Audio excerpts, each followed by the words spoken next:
शिकारियों ने जंगल में घुसकर एक शेर का बच्चा चुरा लिया। उस बच्चे को पिंजरे में कैद करके एक हवाई जहाज में ले जाया जा रहा था। इसके बाद हम एक 25 साल की लड़की एल्मा को देखते हैं जो पियानिस्ट बनना चाहती है। उसे जानवर भी बहुत पसंद थे। एक दिन वो आइलैंड पर घूमने जा रही थी। असल में ये आइलैंड उसके दादा का था और अब उनकी मौत के बाद ये आइलैंड एल्मा को विरासत में मिला है। आइलैंड पर अंकल ने उसका स्वागत किया। वहां पर एक बहुत सुंदर सा घर था। उसने फैसला किया कि वह आज की रात इसी आइलैंड पर गुजारेगी। रात के समय अपने दादा की वीडियो में उसने बताया कि स्नो नाम की एक मादा भेड़िया दोस्त थी। दादा ने एल्मा से कहा कि वो भी स्नो को ढूंढ कर उससे दोस्ती कर ले। दूसरे दिन स्नो की मुलाकात एल्मा से हुई। पहले तो एल्मा घबरा रही थी, लेकिन फिर उसने अपने दादा की बात याद की और स्नो को पुचकारने लगी। कुछ देर बाद एल्मा प्लेन क्रैश की जगह पर पहुंची। खुशकिस्मती से शेर के बच्चे को कोई चोट नहीं पहुंची थी। फिर एल्मा उसे अपने साथ घर ले आई। उसी वक्त स्नो भी अपने छोटे बच्चे के साथ घर में आ गई। घर में 3 प्यारे जानवर देखकर एल्बम बहुत खुश थी। उसने तुरंत अंकल को बुलाया, लेकिन उन्होंने एल्मा से कहा कि इन खतरनाक जानवरों को घर में रखना ठीक नहीं है। फिर उसने देखा कि स्नो अपने बच्चे के साथ साथ शेर के बच्चे को भी दूध पिला रही थी। उसे बेहद खुशी हुई क्योंकि अब स्नो दोनों बच्चों का ख्याल रख रही थी। जैसे जैसे दिन बीतते गए दोनों बच्चों में दोस्ती बढ़ती रही। दूसरी तरफ अंकल को चिंता थी कि ये जंगली जानवर एल्मा को कोई नुकसान ना पहुंचा दे। लेकिन इसी तरह कुछ महीने गुजर गए और अब दोनों बच्चे थोड़े बड़े हो चुके थे। एल्मा उन्हें आइलैंड पर घुमाने ले जाती और अपने दादा की मनपसंद जगह पर उनके साथ खेलती हुई थी। बदकिस्मती से एक दिन जब एल्मा पियानो के ऑडिशन के लिए गई तो पीछे से वो भेड़िए के पार्क वाले आइलैंड पर घुस गए और वो स्नो को कैद करके अपने साथ ले ही गए।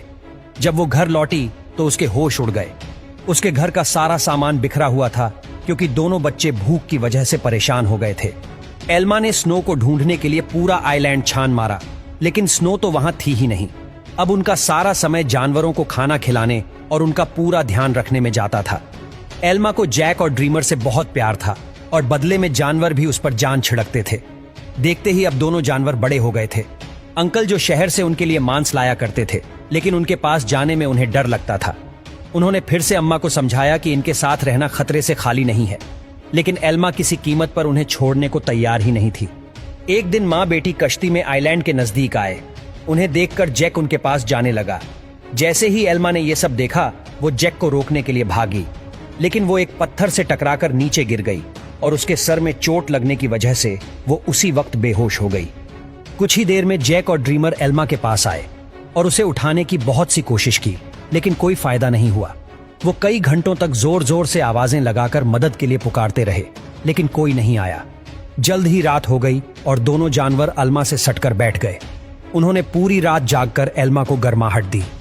अगली सुबह अंकल जो ने एल्मा को कई बार कॉल की, लेकिन कोई जवाब न मिलने पर वो समझ गए कि कुछ तो गड़बड़ जरूर है। वो तुरंत आइलैंड पर पहुंचे। उन्हें लगा कि जरूर जंगली जानवरों ने एल्मा पर हमला कर दिया होगा, इसलिए उन्होंने एनिमल कंट्रोल वालों को कॉल कर दिया। लेकिन जब उन्हें एल्मा बेहोश मिली और जानवरों को उसकी रक्षा करते देखा तो उन्हें अपनी इस हरकत पर बहुत पछतावा हुआ। इसके बाद जब एल्मा को हॉस्पिटल ले जाया गया तो डॉक्टर ने उन्हें बताया कि अगर जैक और ड्रीमर ने उसे गर्माहट ना दी होती तो शायद वो आज जिंदा ना होती। उधर एनिमल कंट्रोल वालों ने जैक को पकड़कर दूसरों को सौंप दिया और ड्रीमर को एलन नाम के एक आदमी को बेच दिया गया जो एक जू चलाता था। एलन बहुत बेरहम आदमी था जो अक्सर अपने जानवरों को पीटा करता था, लेकिन अपने बाप से बिल्कुल उलटा उसका बेटा रैफा बहुत नरम दिल का था। जल्द ही उसकी दोस्ती ड्रीमर से हो गई, लेकिन कुछ ही दिनों में बेचारे ड्रीमर को कई नशीली दवाइयां देकर सर्कस में करतब करने के लिए मजबूर किया जाता। उधर हॉस्पिटल में एल्मा ने होश में आते ही जैक और ड्रीमर के बारे में पूछा। अंकल ने भारी दिल के साथ उसे सब सच बता दिया। जैसे ही एल्मा हॉस्पिटल से बाहर आई, वो सीधा एनिमल कंट्रोल के दफ्तर में पहुंची। उसे पता चला कि जैक को तो भेड़ियों के पार्क में भेज दिया है और ड्रीमर को उन्होंने एक सर्कस ग्रुप को दे दिया था। ये सुनते ही वो गुस्से से भर गई और ऑफिसर पर चिल्लाने लगी, लेकिन अंकल ने उसे शांत किया। अगले कुछ हफ्तों तक वो शहर की हर एक सर्कस में गई और सबसे ड्रीमर के बारे में पूछताछ की, लेकिन कुछ हाथ नहीं लगा। उधर ड्रीमर की वजह से एलन की मोटी कमाई होने लगी थी। ड्रीमर जल्द ही स्टार लाइन के नाम से मशहूर हो गया। एक दिन ड्रीमर का सर्कस ग्रुप भेड़ियों के पार्क के पास से गुजर रहा था और जैक ने तुरंत अपने बचपन के दोस्त को पहचान लिया।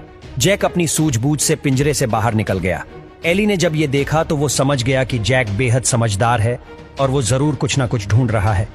जल्दी जैक उस तक पहुंच गया जिसे वो ढूंढ रहा था। उसने बड़ी चालाकी से ड्रीमर को भी पिंजरे से छुड़ा लिया। इतने महीनों के बाद एक दूसरे से मिलने पर दोनों जमकर खेले। तभी उसे पता चला कि एनिमल कंट्रोल वाले दोनों जानवरों के पीछे पड़े हैं। दोनों जानवर शहर में खुलेआम घूम रहे थे, इसलिए पुलिस ने शूट एट साइड के ऑर्डर्स दे दिए। बाद में दोनों जानवर फिर से जंगल में पहुंच गए, जहां एलन और रफ्फा ने उन्हें देख लिया। लालची एलन ने ड्रीमर पर अपनी गन से हमला कर दिया, लेकिन उसी वक्त जैक बीच में आ गया और अपने दोस्त के बदले खुद गोली का शिकार हो गया। बेचारा जैक उसी वक्त बेहोश हो गया, जबकि ड्रीमर को वहां से भागने का मौका मिल गया। उसके भाग जाने के बाद रैफा ने तुरंत जैक का ट्रैकर हटाकर उसे दवाई दे दी, जिससे बेहोशी की गोली का असर खत्म हो जाए। कुछ देर बाद बाप बेटा एक बार में पहुंचे और एली और एल्मा भी एक ट्रैकर के जरिए उन तक पहुंच गए। एलन ने उनसे कहा कि उसके पास कोई ट्रैकर वगैरह नहीं है और उन्हें बाहर भेज दिया, लेकिन समझदार राफा ने बाथरूम का बहाना बनाकर एली और एल्मा को सब सच बता दिया। वो उन्हें जंगल में ले गया, जहां आखिरकार उन्हें ड्रीमर मिल गया। इसके बाद ड्रीमर उन्हें एक झोपड़ी में ले गया, जहां जैक आराम कर रहा था। खुशकिस्मती से उसे सही टाइम पर होश आ गया था, लेकिन तभी उन्हें पुलिस के आने का शक हुआ, तो अल्मा ने दोनों जानवरों को खुफिया रास्ते से भगा दिया। अब आइलैंड तक पहुंचने के लिए उसे सिर्फ नदी पार करनी थी, लेकिन वहां पर कोई कश्ती नहीं थी, इसलिए सबको तैर कर ही जाना था। जैक तो उसी वक्त नदी में तैरने लगा, लेकिन ड्रीमर पानी से डरता था। एल्मा ने उसे हिम्मत देने की बहुत कोशिश की, लेकिन ड्रीमर वापस जंगल की ओर मुड़ गया। जैसे ही जैक और एल्मा तैर रहे थे, उन्हें बंदूक चलने की आवाज आई। इसका मतलब यह था कि ड्रीमर अब इस दुनिया में नहीं रहा। आइलैंड पर पहुंचकर एल्मा रोने लगी, लेकिन तभी ड्रीमर अचानक उसके सामने आ गया। असल में वो जंगल में पुलिस वालों को भटकाने के लिए गया था। उसे जिंदा देखकर सभी खुशी से झूम उठे। आखिर एल्मा ने दोनों के लौटने खुशी में पार्टी में पियानो बजाया। अंत में एल्मा ने उनके प्यारे जानवरों को कहानी बताई, जिससे सभी लोगों के दिल भर आए।